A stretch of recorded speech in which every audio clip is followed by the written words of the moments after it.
Obrigada. Boa viagem. போர்ச்சுகல்ல petrol rate எப்படி இருக்குன்னு நான் உங்களுக்கு எப்பவுமே காமிக்கல. ஸோ இன்னைக்கு காமிக்கிற பாருங்க. மொத்தம் வந்து 4 வெரைட்டிஸு, 2 வந்து பெட்రోలు, 2 வந்து డీజిల్. సో ప్రైజు நான் కామికిற பாருங்க.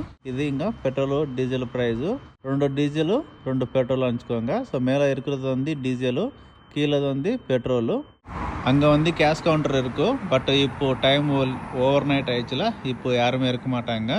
ஸோ நமக்கு டீசல் பெட்ரோல் வேணுமன்னா நம்ம ஏடிஎம்ல வந்து ஏடிஎம் கார்டு அங்கே போட்டு ஃபில் பண்ணணும்.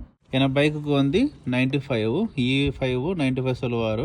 இதில் வந்து 95% உண்டு பெட்ரோலு. ஸோ பாருங்கள், இப்போ நம்ம பைக்குக்கு வந்து ஃபுல் டேங்க் பண்ணிட்டா. ஸோ இது ப்ரைஸ் வந்து 1 లీటర్ வந்து 1.699. ஸோ இது கிட்டக்கிட்ட 1.70 எப்படி என்னன்னு தெரில. இது 3 நம்பர் இருக்கும், நம்ம ஊரில் மாதிரி 2 இல்லை. அப்புறம் வந்து மொத்தம் பாருங்கள். ஸோ நான் ப்ரைஸ் வந்து €10.35. இதுக்கு வந்து 6.9 లీటర్ வந்துச்சு.